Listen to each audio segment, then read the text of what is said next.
Vishnu, Prasida Prabhu Dukha Jalakinatham, Kripa Drishti Vishyati Dinam Vatano, Grahanishwamantam Yamedakshidesha, Suveradmadovada Jailayadvat, Sayamuchito Bhakti Bhajavritacha, Sata prema bhakti svatame prayacha.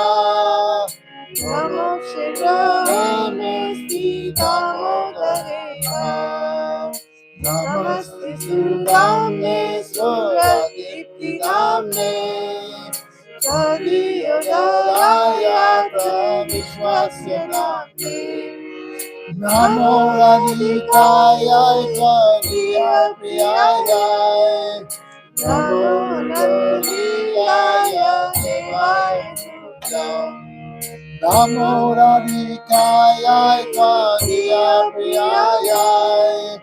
Namo Radhikaya Devaya Sudam. Jaya Damodara, Jaya Damodara, Jaya Damodara, Jaya Damodara, Damodara, Jaya Damodara, Jaya Damodara, Jaya Damodara, Jaya Radha Damodara, Radha Damodara,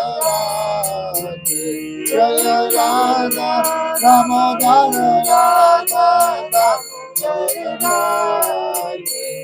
Hare Krishna, Hare Krishna, Krishna Krishna, Hare Hare, Hare Rama, Hare Rama, Rama Rama, Hare Hare, Hare Krishna, Hare Krishna, Krishna Krishna, Hare Hare, Hare Rama, Hare Rama, Rama Rama, Hare Hare, Hare Krishna, Hare Krishna, Krishna Krishna, Hare Hare, Hare Rama, Hare Rama, Rama Rama, Hare Hare, Hare Krishna,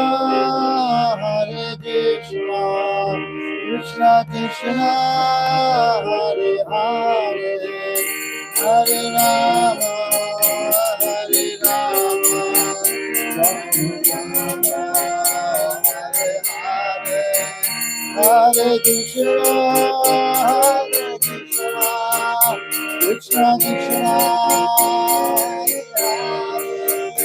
Hare Rama, Hare Rama, Rama Rama, Hare Hare. Jaya Guru Deva, Jaya Guru Deva, Jaya Guru Deva, Jaya Guru Deva, Jaya.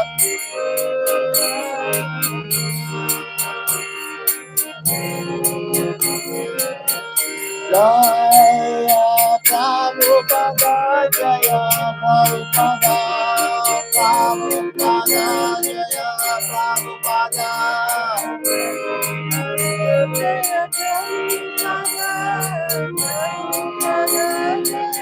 Nitai Gaur Hari Bol, Hari Bol, Hari Bol, Nitai Gaur Hari